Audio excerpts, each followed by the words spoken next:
Boa tarde, caros amigos, companheiros espíritas, simpatizantes da doutrina, que estão mais uma vez acompanhando a Rádio Biguaçu FM. Estamos iniciando mais um programa Conhecendo o Espiritismo. Vamos ouvir o hino de louvor a Deus na voz de Marcos Viana, o Pai Nosso.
O programa Conhecendo o Espiritismo vai ao ar todos os domingos, das 18 às 19 horas, sempre alternando seu comando entre o Grupo Espírita Caminho da Luz e o Centro Espírita Fé, Esperança e Caridade, ambos filiados à Federação Espírita Catarinense Brasileira. O programa de hoje está a cargo do Grupo Espírita A Caminho da Luz.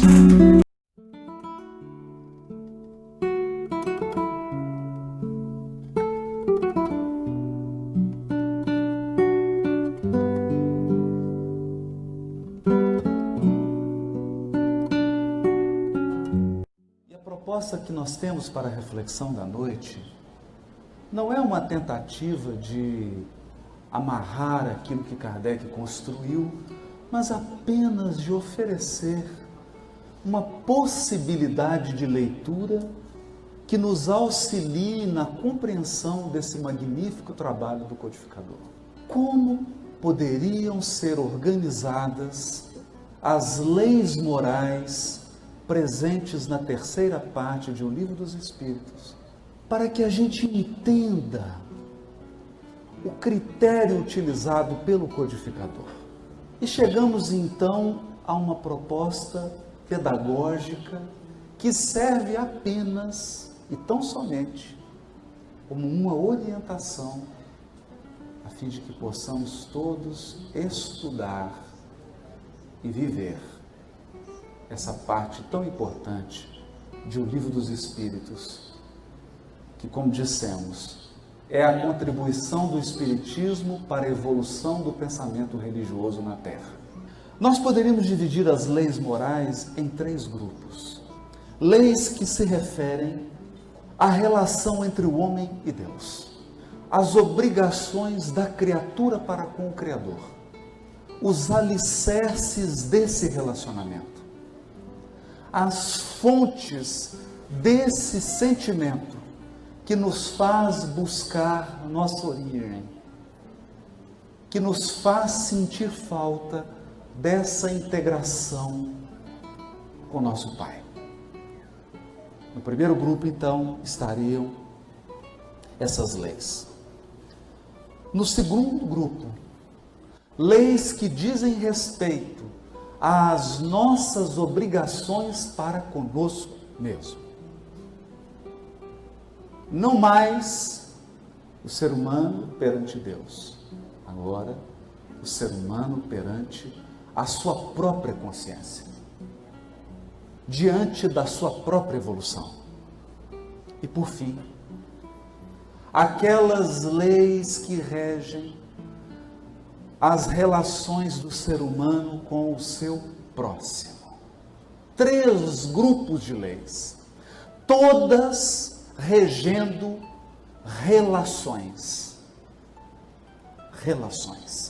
relacionamentos do homem para com Deus, o homem para consigo mesmo e o homem para com o seu próximo. Relações que podem ser resumidas em uma palavra: amor.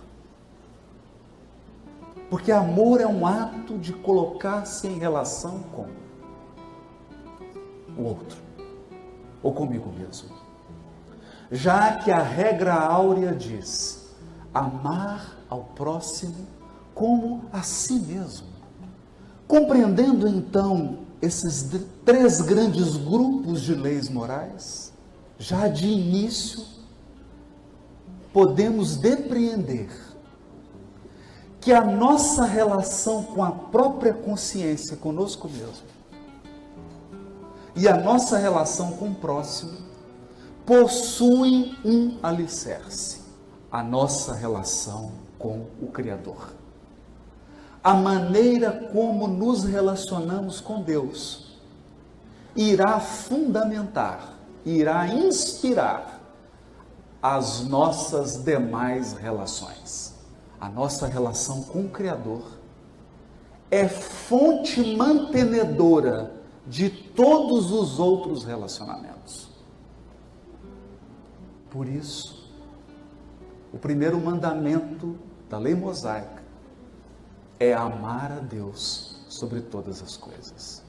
Nesse primeiro grupo, então, dessas leis que regem a relação da criatura com o Criador, nós temos o capítulo 1 e o capítulo 2 da terceira parte.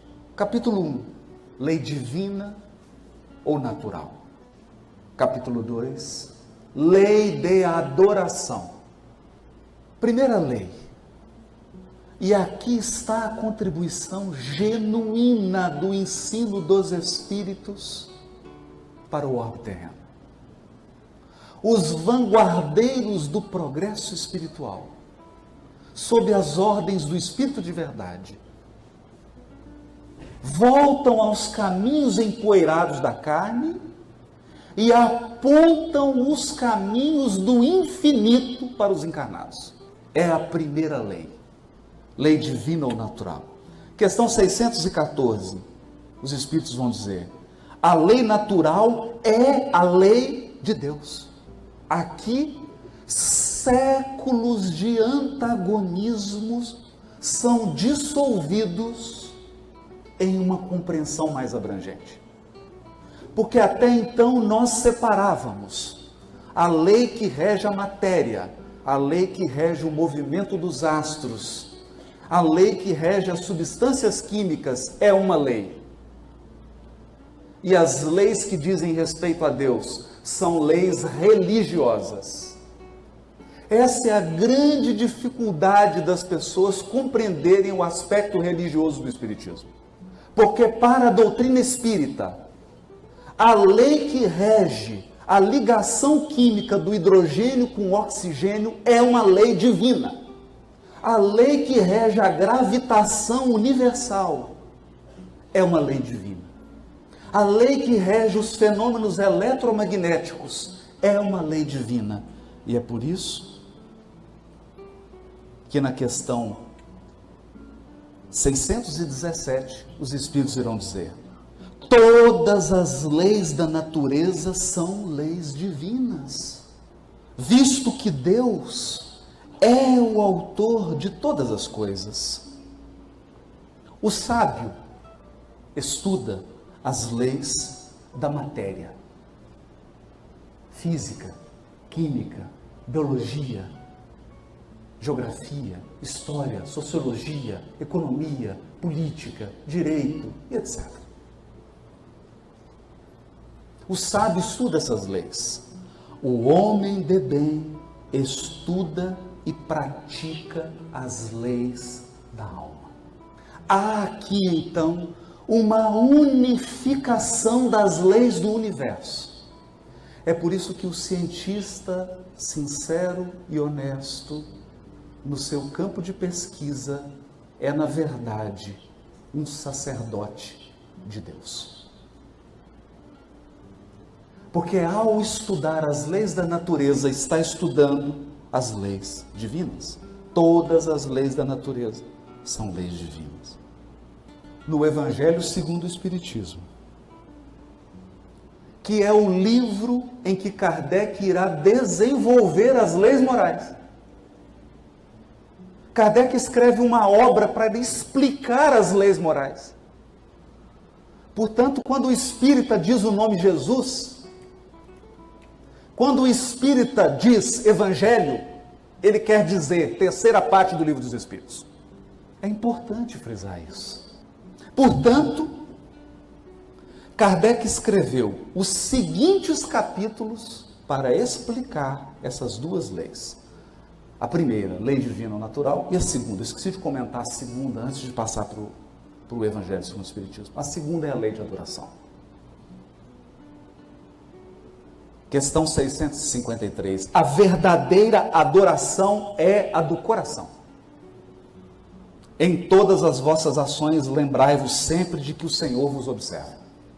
E esse é o desafio da religiosidade espírita, porque quando eu entro no meu ambiente de trabalho, na comarca de Contagem, e eu pego o processo, eu sei que Deus está me observando. Eu tenho saudade do tempo em que religiosidade era para o templo. Então, quando eu andava na rua era uma coisa, aí quando era religioso é quando eu entrava dentro da igreja. Hoje não. Hoje andar nas ruas, as ruas são templos. O ambiente de trabalho é uma igreja. Quando eu abro a porta da minha casa, eu estou entrando em um santuário. Porque a verdadeira adoração é a do coração. Questão 659. A prece é um ato de adoração. Percebam que aqui, todo aquele conjunto de ações materiais, de rituais, fica para trás. E subsiste um ato interior, que é a prece, a oração. Orar a Deus é pensar nele. Isso é o que os Espíritos estão dizendo, questão 659. é aproximar-se dele, é pôr-se em comunicação com ele. Então, por que o espírita ora? Questão 659. O espírita ora porque ele quer pensar em Deus, ele quer se aproximar de Deus e ele quer colocar-se em comunicação com Deus. Ele quer dialogar com Deus. Não é pouco. E isso você pode fazer na rua, em uma cabana, em um barraco, em um palácio, com os pés descalços no agreste brasileiro, ou com sapatos bonitos na Avenida Paulista, porque a prece está disponível para todos os espíritos. Ela só pede um pensamento disciplinado e um coração amoroso.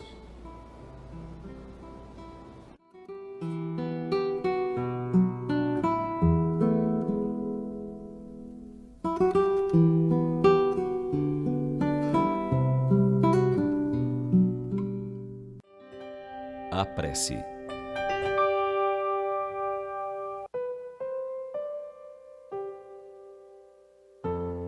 Quando se fala em prece, a imediata imagem que de um modo geral vem à mente das pessoas é a de senhoras idosas ajoelhadas em recintos com pouca luz, numa cantilena ininteligível. Será que somente os idosos devem orar? Serão somente os deserdados do mundo, os sofredores, os que carecem de oração? Oração é um processo dinâmico de dialogar com Deus.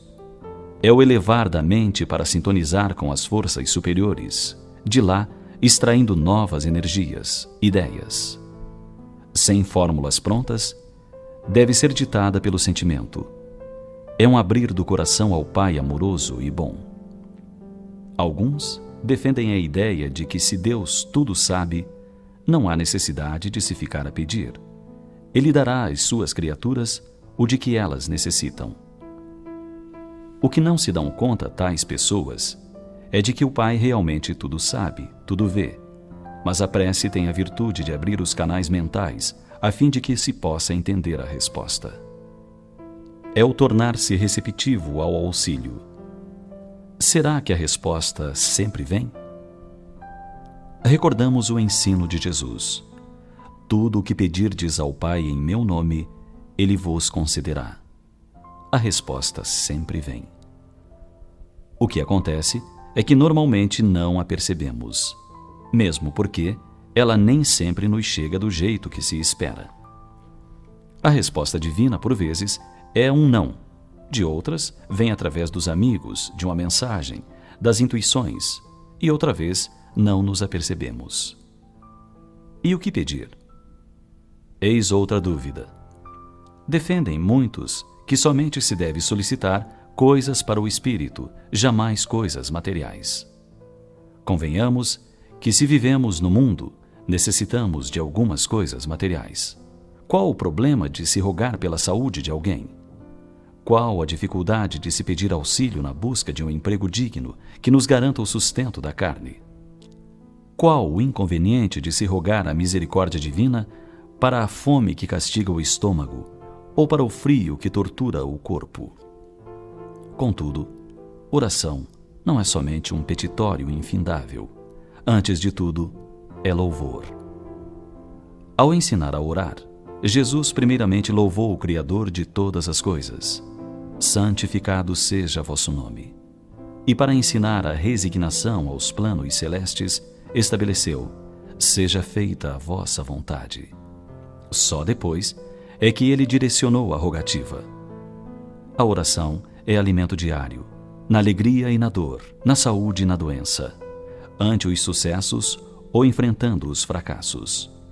Orar com sinceridade, sabedor que não será pela extensão da oração que ela será melhor ouvida, mas sim pelo seu conteúdo. A melhor prece é a do homem de bem. Orar a Deus, a Jesus, evitando dirigir pedidos a parentes e amigos desencarnados, que poderão não ter condições de atender, o que só lhes aumentará a carga de preocupações. Orar por nós, pelos enfermos, pelos desencarnados, pelos suicidas em especial, pelos que não nos amam. Orar pelos amigos, pois que a prece sustenta. É do Cristo o ensinamento: orai uns pelos outros. Você sabia que a oração em favor dos que sofrem constitui sempre uma valiosa contribuição para aquele a quem é dirigida? Não resolve o problema, nem retira a aflição, mas suaviza a aspereza da prova. E que a oração é sempre um bálsamo para a alma, que se torna medicação para o corpo físico.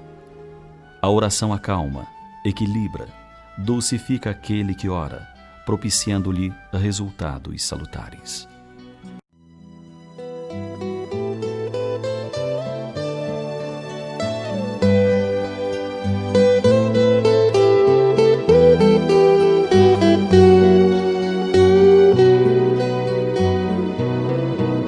Pai nosso que estás no céu, na luz dos sóis infinito, Pai de todos os aflitos, este mundo de escarcéu, santificado Senhor, seja o teu nome sublime, que em todo o universo exprime concórdia, ternura e amor. Venha ao nosso coração o teu reino de bondade, de paz e de claridade, na estrada da redenção. Cumpra-se o teu mandamento, que não vacila e nem erra, no céu como em toda a terra, de luta e de sofrimento. Evita-nos todo o mal, dá-nos o pão no caminho, feito na luz, no carinho do pão espiritual. Perdoa-nos, meu Senhor, os débitos tenebrosos, de passados escabrosos, de iniquidade e de dor, de passados escabrosos, de iniquidade e de dor.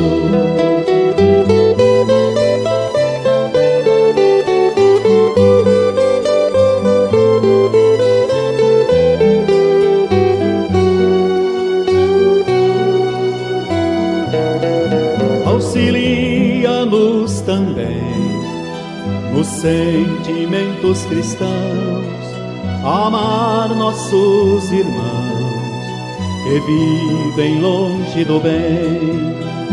Com a proteção de Jesus, livra nossa alma do erro, sobre um mundo de desterro, distante da vossa luz. Que a nossa ideal igreja seja o altar da caridade, onde se faça vontade do vosso amor, assim seja. Onde se faça vontade do vosso amor, assim seja.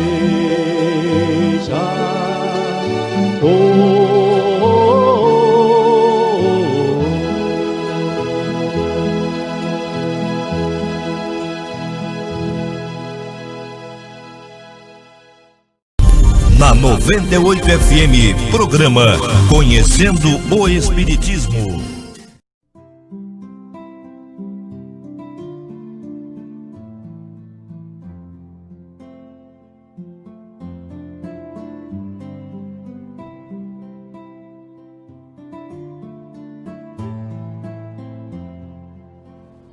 Pela prece podemos fazer 3 coisas: louvar, pedir e agradecer. Nós somos peritos em pedir. Eu faço minha oração, falo: Pai, protege minha mãe, meu pai, meus filhos, minha esposa, família, protege. É um petitório, né? Mas há quanto tempo você não faz uma oração pura, só agradecendo? fazer uma lista de todas as bênçãos na sua vida e fazer aquela oração. Deus, meu Pai, eu te agradeço por isso, te agradeço por isso, te agradeço por isso, te agradeço por isso. Pai, a prece acabou, eu não vou pedir nada, hoje é só agradecer. Por quê? Porque Deus precisa da sua gratidão? Não. Então por que eu tenho que fazer uma prece agradecendo a Deus? Porque na minha relação com Deus, eu preciso desenvolver gratidão. Porque quem não tem gratidão nunca vai ser feliz. Porque você pode dar o universo para ele que ele vai sentir falta de alguma coisa. Só o grato sente-se feliz. Prece de louvor, essa é desconhecida, completamente desconhecida. Nós quase não fazemos. Por que a prece de louvor? Porque Deus precisa dos seus elogios? Porque Deus precisa de palmas? Não. Porque na prece de louvor, você reconhece a grandeza de Deus. Você atenta para a grandiosidade da sua obra. E é preciso exercitar o olhar para ver o bem. O bem é como água de coco. Tem uma casca, tem uma carapaça verde, depois tem uma casca dura, depois tem uma polpa branca, aí a água está lá. Então, lei divina ou natural, lei de adoração, são as leis do Livro dos Espíritos. Terceira parte. E Kardec irá desenvolver essas leis no Evangelho segundo o Espiritismo, nos seguintes capítulos. Capítulo 1, não vim destruir a lei. Porque no último item desse capítulo há uma mensagem intitulada Aliança entre a Ciência e a Religião. Por quê? Por que esse item? Aliança da Ciência e da Religião. Porque exatamente nós aprendemos que a lei divina ou natural é a mesma. Portanto, não tem razão o homem de bem brigar com o sábio, ou o sábio brigar com o homem de bem, porque eles estão estudando a mesma lei. Capítulo 2. Meu reino não é deste mundo. Porque sem uma compreensão das fontes espirituais da vida e da hierarquia espiritual superior, nós não compreendemos a figura de Jesus. Capítulo 3. Há muitas moradas na casa de meu Pai. Capítulo 16. Não se pode servir a Deus e a Mamon. Um capítulo do Evangelho segundo o Espiritismo que trata direto da nossa relação com Deus. Você obedece a quem? Ao Deus do dinheiro, Mamon, ou a Deus? Então hoje as pessoas dizem assim, mas o Brasil está numa situação muito difícil, é claro, nós substituímos Deus por Mamon. As pessoas preferem perder a dignidade do que perder dinheiro. Não se pode servir a Deus e a Mamon. Capítulo 19, a fé transporta montanhas. Capítulo 27, pedi e obtereis. Um capítulo que fala sobre a prece. E o capítulo 28, uma coletânea de preces espíritas. Eu sempre ficava me perguntando por que Kardec escreveu uma coletânea de preces. Depois eu vim a entender. Há um ditado muito antigo, em latim, que diz assim, lex orandi, lex credendi. O que você ora é o que você crê. Se você quiser um resumo do Espiritismo, leia a coletânea de preces espíritas. Na coletânea de preces espíritas, Kardec resume o Espiritismo naquelas preces. Todos os pontos básicos do Espiritismo estão lá nas preces espíritas. É por quê? Porque lá Kardec nos ensina a orar, agora com uma nova concepção espírita da vida. Uma oração que inclui Deus, Espírito, evolução, reencarnação, lei de causa e efeito, influência dos Espíritos em nossa vida, está lá tudo resumido. Para que orando, aprofundemos o nosso pensamento nas bases do Consolador prometido. E adivinhe, é exatamente na lei de adoração, que você vai encontrar uma questão, que é a questão 625. Qual o tipo mais perfeito que Deus tem oferecido ao homem para lhe servir de guia e modelo? E a resposta é Jesus. Porque no Espiritismo, Jesus transcende o símbolo religioso. Transcende. Em doutrina espírita, Jesus é guia. Jesus é modelo. Porque em se tratando de lei moral, importa o que você pratica, seu hábito. Por isso nós precisamos de um modelo, de alguém para observar, de alguém para imitar.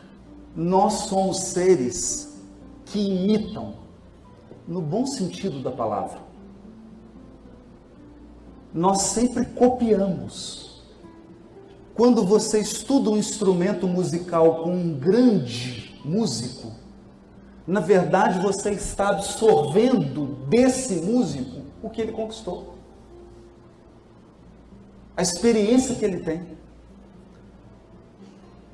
Então, o que a lei de adoração vem nos revelar na questão 625, que Jesus é aquele Espírito que já está onde nós queremos chegar. Portanto, Jesus é o nosso futuro, é o nosso porto de chegada, em se tratando de evolução na Terra.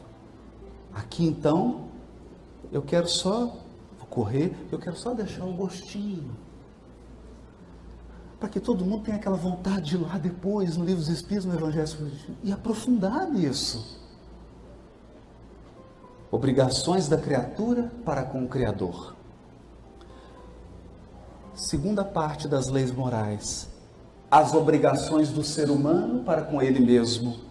E adivinhe, capítulo 3, lei do trabalho. É a primeira. Capítulo 4, lei de reprodução. Lei de conservação, capítulo 5. Capítulo 6, lei de destruição. Capítulo 12, perfeição moral. Lei da perfeição moral. Essa é a maior obrigação que nós temos para com nossa consciência. Obrigação de perfeição moral. Ou de aperfeiçoamento moral. Por quê? Código Penal da Vida Futura, livro Céu e Inferno. Para cada imperfeição que você tem, para cada imperfeição que eu ou que você tem, isso representa um sofrimento e uma privação de gozo. Kardec chega a fazer uma matemática. Alguém que tem 10 imperfeições, tem 10 causas de sofrimento na sua encarnação. Eu não estou falando de karma. É mais que isso. Você pode não ter o karma, mas você provoca o sofrimento por causa da imperfeição. Querem ver? A pessoa que tem a imperfeição do egoísmo. O egoísta sofre de solidão. Porque quanto mais ele pensa apenas nele, mais ele afasta as pessoas dele. É ele que está fazendo isso, não é ninguém que está fazendo com ele. É ele que está provocando. Então ele não consegue usufruir do convívio com os outros seres humanos. Por que ele não consegue gozar na relação com o semelhante? Usufruir, gozar no sentido de plenitude, de felicidade. Por que não consegue? Por conta da imperfeição dele chamada egoísmo. Olha que sabedoria de Kardec. Portanto, a nossa principal obrigação para conosco, você quer ser feliz? Quer ser feliz? Então, elimine suas imperfeições morais. Vá nas causas. Perfeição moral. E como que faz isso? Trabalho. Lei de conservação e lei de destruição. Algumas coisas terão que ser abandonadas. Algumas coisas terão de ser destruídas. Outras serão conservadas, outras serão reproduzidas. Então aí as leis. No Evangelho segundo o Espiritismo, Kardec destina alguns capítulos que vão explicar essas leis, essas obrigações que nós temos para conosco mesmo. Capítulo 4. Ninguém poderá ver o reino de Deus se não nascer de novo. Reencarnação. Por quê? Porque a reencarnação é a oportunidade que Deus nos dá de, através do trabalho, atingir a perfeição moral. Capítulos 5, 6, 7, 8, 9, 10. As bem-aventuranças. Bem-aventurados os aflitos, bem-aventurados os pobres de espírito, bem-aventurados os que têm puro coração, bem-aventurados os mansos e os pacíficos, bem-aventurados os misericordiosos. Por que todas essas bem-aventuranças? Porque essas bem-aventuranças são as virtudes que garantem a felicidade. Então o Espiritismo nos ensina a ser feliz? Sim. O Espiritismo nos ensina a ser feliz. Qual o caminho? Bem-aventurados os aflitos. Aceita os sofrimentos. Bem-aventurados os pobres de espírito. Seja humilde. Bem-aventurados os que têm puro coração. Cuidado com as suas intenções. Os Espíritos dizem, Deus julga as intenções. Se as suas intenções não são puras, seu coração não é puro. Pureza de coração. Bem-aventurados os mansos e pacíficos. Nós precisamos descobrir a força da mansuetude. O manso é mais poderoso que o super-homem. E bem-aventurados os misericordiosos. Misericórdia. É a paixão. É o caminho da felicidade. E tem o capítulo 17. Sede perfeitos. Sede perfeitos. É o capítulo do Evangelho segundo o Espiritismo, em que Kardec irá explicar a lei de perfeição moral, que é o capítulo 12 da terceira parte do Livro dos Espíritos. Capítulo 23, estranha moral, porque há frases de Jesus, há ensinos de Jesus que aparentemente são contraditórios. Então Kardec lista todos eles e explica que não há contradição. O problema é de linguagem. Capítulo 25, buscai e acharei. Porque Deus premia quem trabalha, quem busca. Encontra quem procura. E nós sempre encontramos o que procuramos. Há uma mensagem de Emmanuel muito linda que diz assim: se você insistentemente foca nos defeitos dos outros, todos os defeitos vão te rodear. Porque é o que você está buscando. Mas se você foca e procura a qualidade, a parte boa das pessoas, todas as qualidades vão estar ao teu redor, porque é o que você está buscando. Se você é uma pessoa que busca conflito, que está sempre nervosa, que está sempre falando mais agressivo, que está sempre provocando, você vai viver no inferno, da hora que você acordar, à hora que você acordar, porque você vai brigar até no plano espiritual, porque é o que você está buscando. Buscai e achareis. E aqui se encerram as leis que dizem respeito à nossa relação para conosco mesmo.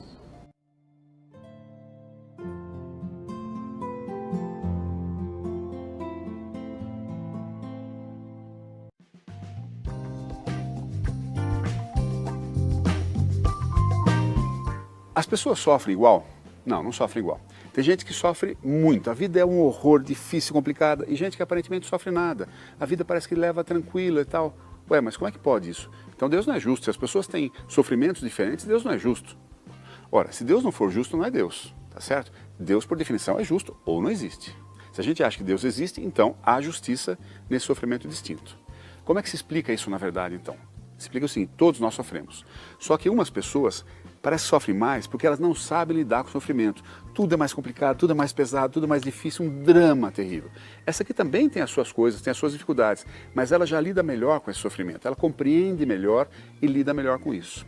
Sêneca, aquele brilhante filósofo, nascido espanhol, que viveu em Roma na época de Cristo há 2000 anos, ele tem frases excepcionais. Uma das que eu mais gosto diz o seguinte: a ferrugem há que se raspar com dura fricção. O que é que Sêneca está falando para a gente aí? Assim como uma peça enferrujada, você precisa pegar a espátula e raspar para tirar aquela ferrugem, ou pegar uma lixa grossa e lixar duro para sair, para ficar limpinho, também conosco. Quando a gente pisa na bola, quando a gente faz bobagem, a gente sofre para que limpe aquela coisa. Enquanto você fizer bobagem, vai sofrer, até que não façamos mais aquela bobagem.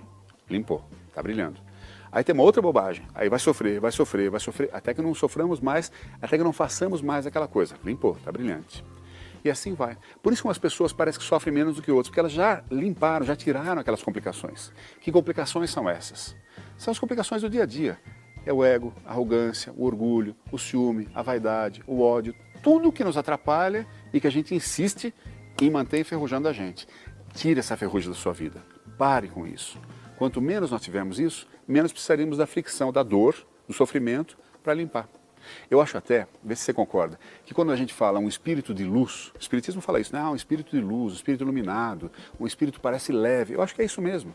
Imagina como se a gente tivesse um monte de coisas grudadas na gente, graxa, sujeira, né? Grude. Você vai tirando essas coisas, vai tirando, vai ficando mais limpo, mais leve, mais brilhando. Por isso que fala um espírito iluminado, um espírito de luz, porque ele ou ela, o espírito não tem ele ou ela, né? Já tirou tudo aquilo, já está mais leve, já voa, já volita, já está tranquilo, tem um sorriso no rosto, porque ele aprendeu a lidar com as dificuldades. Aprendemos nós também. Não quer sofrer? Não sofra. Vá parando de pisar na bola que a gente sofre menos, cada vez menos.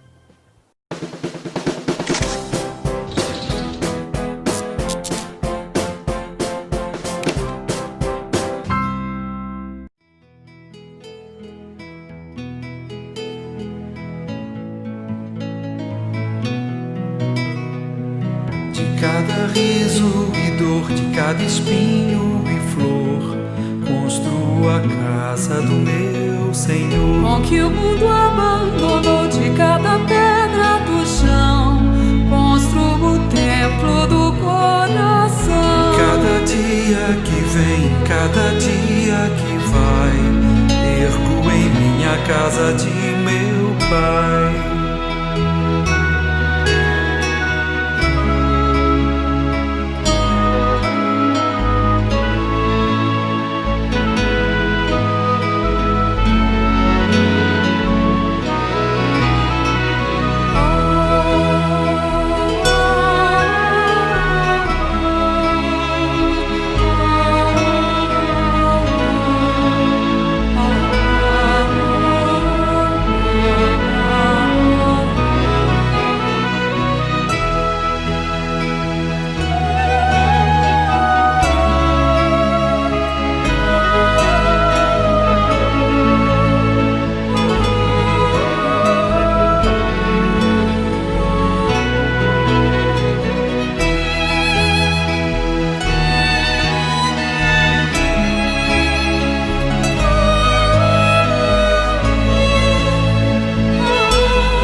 Cada riso e dor, de cada espinho e flor, construo a casa do meu Senhor. Com que o mundo abandonou, de cada pedra do chão, construo o templo do coração. A cada dia que vem, a cada dia que vai, ergo em minha casa de meu Pai. Em cada dia que vem, em cada dia que vai, ergo em minha casa de meu Pai.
nenhum ser humano, homem ou mulher, consista na permanência em sua mente, em um instante sequer, da sinistra ideia de exterminar a própria vida, a fim de evitar que, sob o estímulo e a indução de adversários cruéis, venha cometer a mais grave das infrações às leis divinas. Salve uma vida, salve muitas vidas. Onde houver gente feliz, pode estar o próximo suicida. Vamos todos, numa corrente de amor ao próximo, diminuir o número de suicidas. Uma campanha Centro Espírita a Caminho da Luz de Biguaçu, Centro Espírita a Caminho da Esperança de Brusque. Web Rádio Fraternidade, www.radiofraternidade.com.br. Programa Espírita Luz e Fraternidade.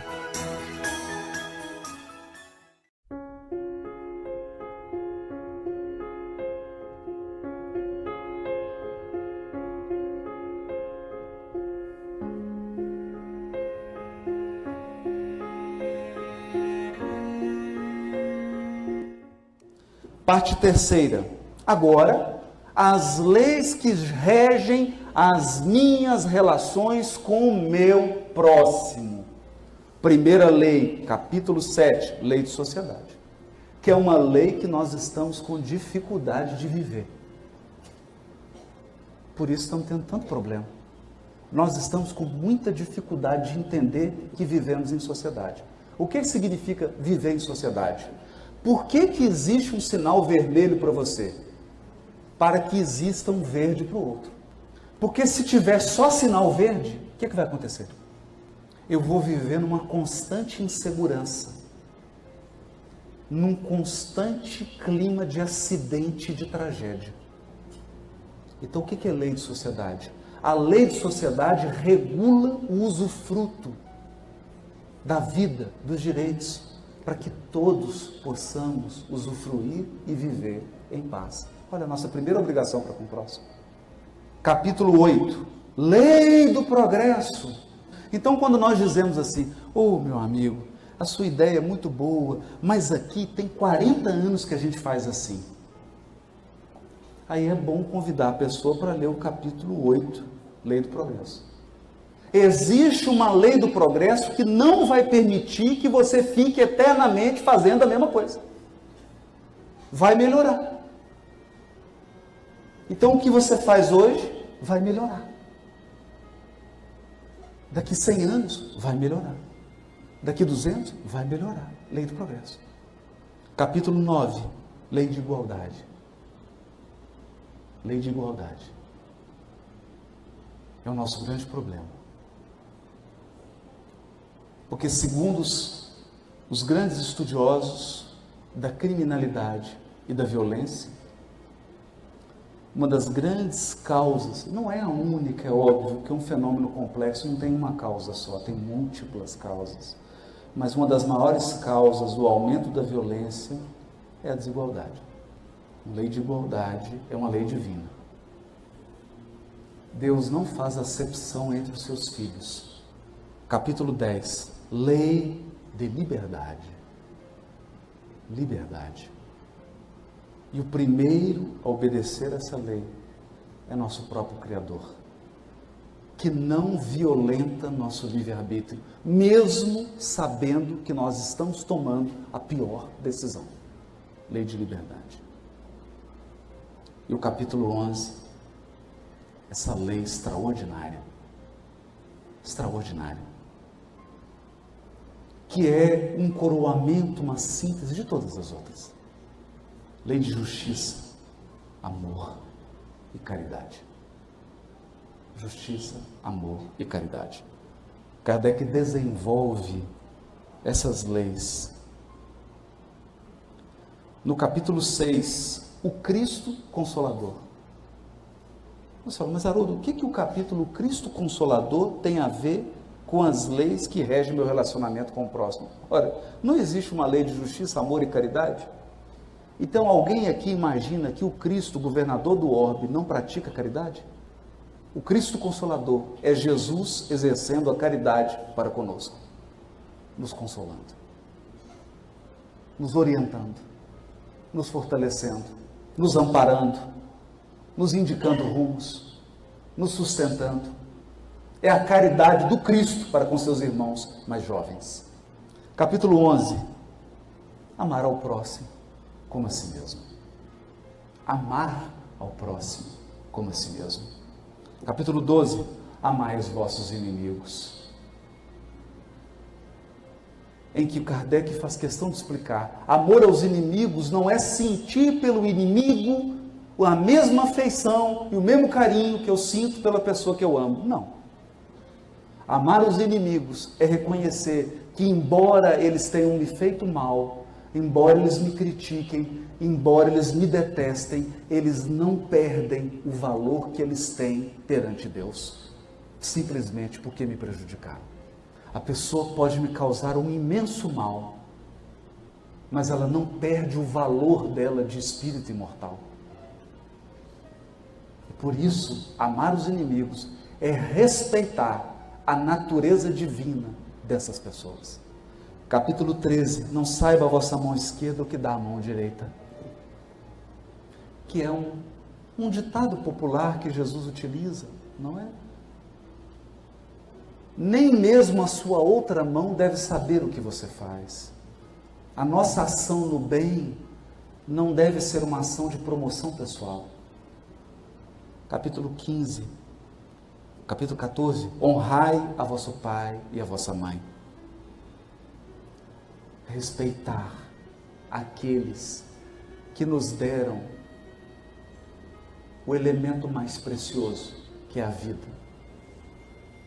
Ao nos dar a vida, eles já nos deram tudo. Não estão obrigados a dar mais nada.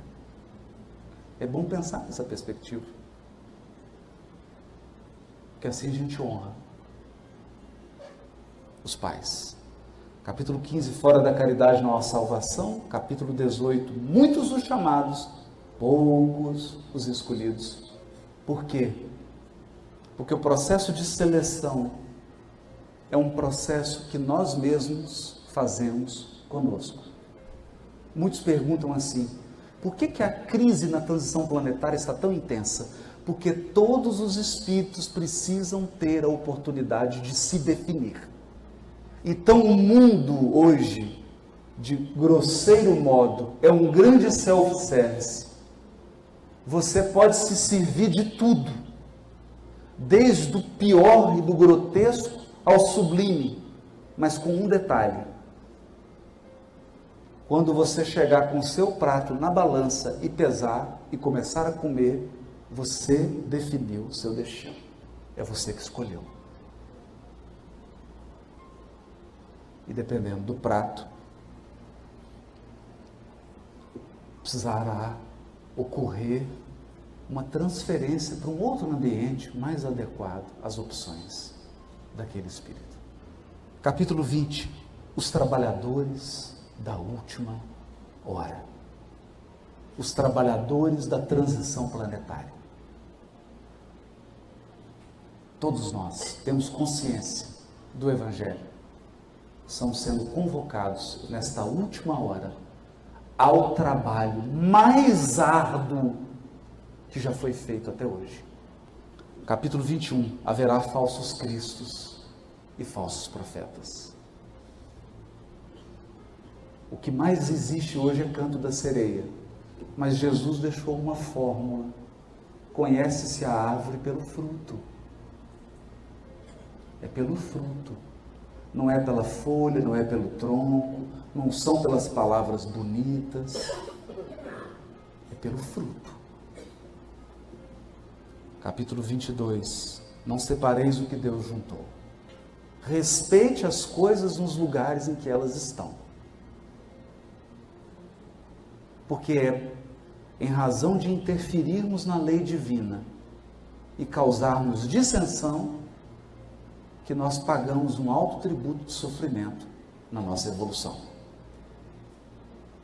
Capítulo 24. Não ponhais a candeia debaixo do alqueire. Por quê? Não colocar a luz, não esconder a luz. Por quê? Porque nós somos o resultado de muitas mãos. para que nós estivéssemos aqui hoje, muitos avalizaram, intercederam, sustentaram, apoiaram, fora os que nos receberam na carne, nos educaram, nos trouxeram até aqui. Nós somos devedores de muitas mãos e é natural que o Criador peça uma retribuição ao próximo. A gente entregue ao outro o que recebeu, em auxílio, em apoio. Capítulo 26. Dai de graça o que de graça recebestes. O que é de César é de César. A conta de luz do grupo espírita é de César. Essa tem que ser cotizada entre os frequentadores da casa. Porque ela não é de graça. Mas a mediunidade é uma dádiva. Os dons espirituais são dádivas, recebidas gratuitamente e devem ser mantidas nessa condição, porque estão na esfera do reino de Deus. Esse é o breve resumo que nós gostaríamos de fazer para dizer o seguinte: quando você tiver alguma dúvida sobre o que o Espiritismo diz sobre Jesus, sobre o que o Espiritismo diz sobre o Evangelho e sobre o aspecto religioso do Espiritismo, leia, sinta e pratique as leis morais. Muito obrigado.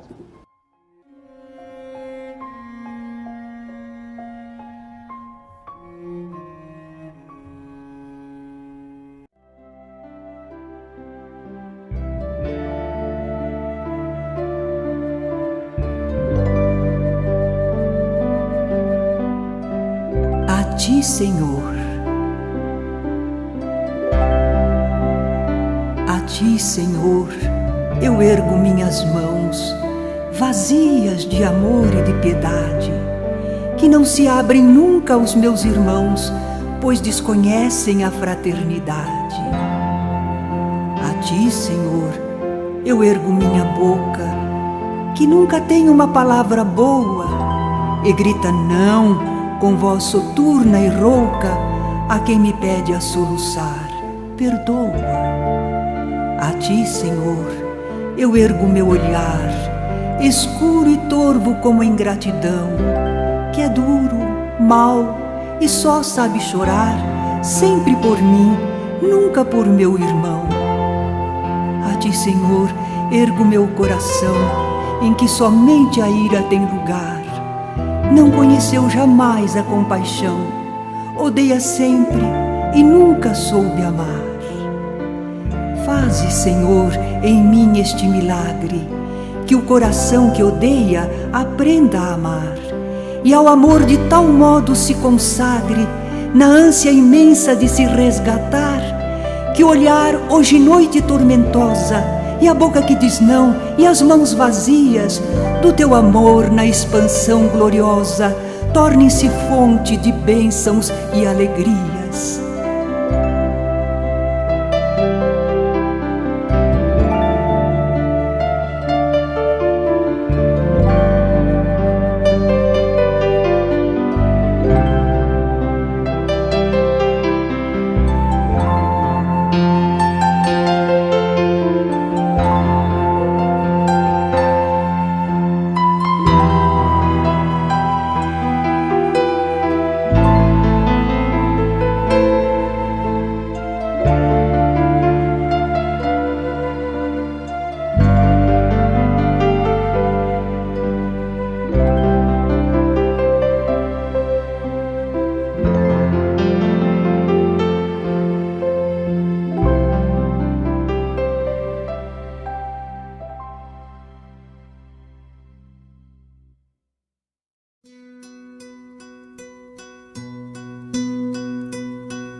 Senhor, fazei-me o instrumento de vossa paz, necessário que eu leve o amor. Onde houver ofensas, que eu leve o perdão. Onde houver discórdias, que eu leve a união. Onde houver dúvidas, que eu leve a fé. Onde houver erros, que eu leve a verdade. Onde houver desespero, que eu leve a esperança. Onde houver tristezas, que eu leve a alegria. Onde houver trevas, que eu leve a luz. Ó Mestre, fazei com que eu procure mais consolar que ser consolado, compreender que ser compreendido, amar que ser amado, pois é dando que se recebe, é perdoando que se é perdoado, e é morrendo que se vive para a vida eterna. Ó Mestre, fazei com que eu procure mais consolar que ser consolado, compreender que ser compreendido, amar que ser amado, pois é dando que se recebe, é perdoando que se é perdoado, e é morrendo que se vive para a vida